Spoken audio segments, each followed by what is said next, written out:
you're wealthy in Europe, you're now encouraged to go invest in England.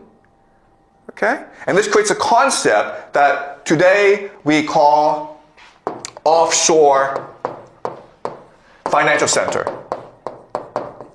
or OFC. Okay, so think of like Dubai or Hong Kong, where they don't care where the money comes from. Okay? Their legal system, the financial system will help protect this money. Okay? Also Switzerland. Okay, so Switzerland is a classic example. But England create this, and they base their entire nation around this idea. Okay? Now, the first major test to the system was Napoleon, because Napoleon was about to conquer Europe, and England couldn't have that, because if Napoleon conquers Europe, then Napoleon could control all the wealth of Europe. He could make sure that no wealth is transferred over to England. He could basically blockade England. So what Britain did was they financed 7 wars against Napoleon. And they lost 6 of these wars.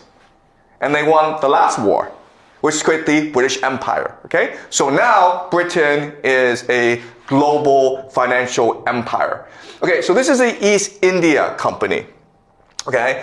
And the East Indian Company, it's based in Britain, and like the Bank of England, it is private. And what it does is it primarily engages in trade with India, as well as the East Indies, okay? So what England will do is they will colonize India and steal all the wealth of India, primarily by deindustrializing India. So India had textile factories, but England, through a lot of policies, just bankrupted the India textile industry and transferred it over to England, okay? So now what's going to happen is this. What's going to happen is that resources from India, okay, agricultural products, resources are going to transfer over to England. England is going to, with its factories, make goods for India. So basically, the entire deal is, we Britain give you India $10, and India you give $1,000, okay? So basically, we give you $1 for the goods you give us, and then you pay us $1,000 for the goods we give you, okay? So very quickly, this bankrupted England. But not only, this bankrupted India, okay? But not only that, but you also had China as well. And the same idea was the opium went into China, and then silver and money went back to England. Okay? And then this money was allowed to go over to the United States. And the United States industrialized very quickly because of this policy. Now, the question is, how was England able to do this? How was England able to create a system in which India and China basically voluntarily gave up its wealth?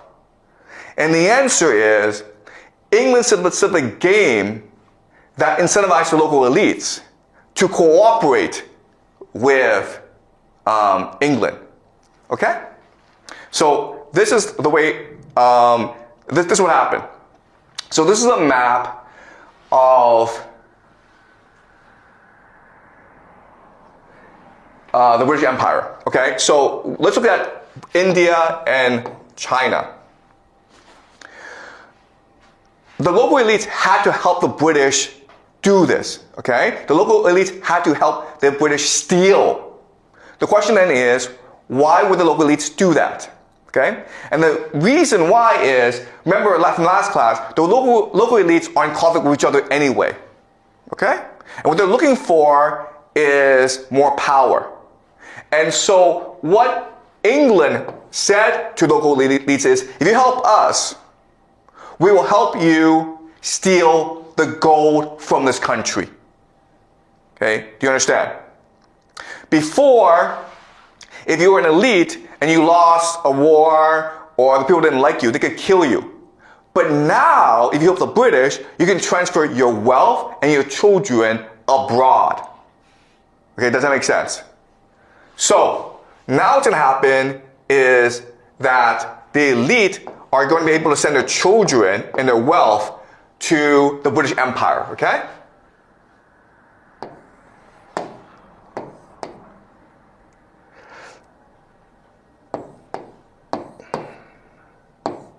Okay? And there are certain mechanisms that allow them to accomplish this. The first mechanism is, of course, finance.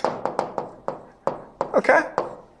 So, not only are you allowed to transfer your capital to the United Kingdom and its colonies, but they will disguise it for you. This is what we call money laundering, okay? Money laundering.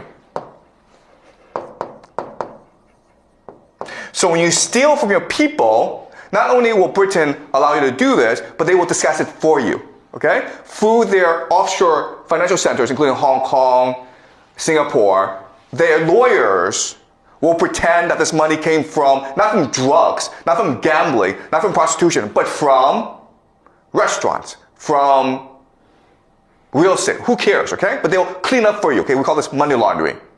And then they will help you send it overseas where it becomes legitimate, okay? So now you have real estate investments in Australia or Canada, okay?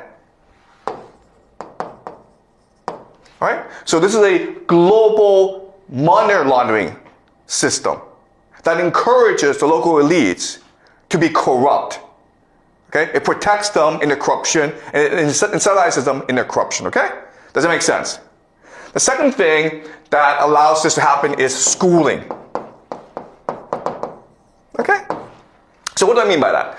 The British, when they conquered India and China, what they were trying to do is try to brainwash, indoctrinate the elite. So they set up these schools, right?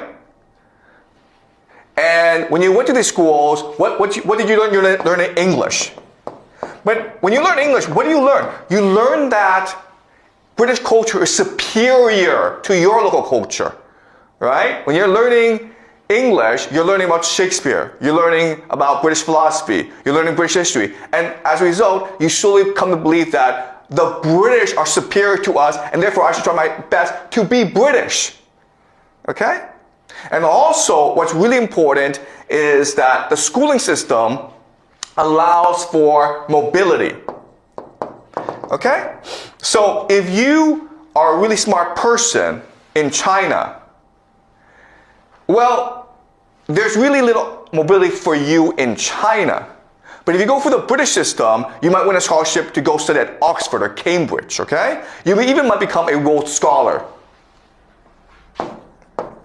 So a Rhodes Scholar, it's basically a secret society, okay, guys?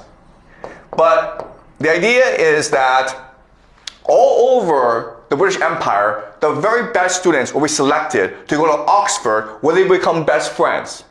Okay? And their mission will be to spread the power of the British Empire all around the world. And it works really well. Okay? This is an indoctrination system for local elites. And it works really well because remember, if you're a really smart person, the British offer you more opportunities for mobility than your own country. Because in your own country, the system is very hierarchical. It's static. There's really no mobility, right? But if you're really smart and you obey the British and you believe that the British culture is the very best in the world, you might become a Rhodes Scholar. And then you become part of the British Empire. Okay? And that's how the British were able to conquer the world. And the third thing, of course, is the Navy. Basically, the Navy ensured that Britain was the greatest military power in the world. If they didn't like you, they would come and destroy you, okay? That's what happened to China during the Opium Wars. There was nothing that could destroy the Navy. And so, these three things, okay? Finance, the Bank of England basically, schooling, or the idea of soft power, British culture, English, okay? And the third thing is the Navy created really the world's first great world empire. So as you can see, Britain spread all around the world. Okay? And so even though the British Empire is no longer around. It's now the American Empire. Even though the opium trade has stopped, what's important for us to understand is the game is still being played today. Okay? So, let me give you an example of this. This is a drug trade in the world. Okay? And as you can see, the drug trade, okay, primarily cocaine. We're talking about cocaine. There are other types of drugs as well, but let's focus on cocaine. You can see it's a global network. Just like a lot of cocaine is produced in Colombia and South America, and then it just travels all around the world. It's a very sophisticated system of trade. Okay? But what you need to understand is none of this would be possible without the British financial and legal system. Okay? Because why are people taking such a risk and selling drugs? Because it's so lucrative, it's so profitable. But you can only have this market if it's being protected by a legal and financial system, okay? People only participate in this trade. It's dangerous, but they will only participate in this trade if they can be guaranteed that they can make a lot of money, and they can use this money and protect this money, okay?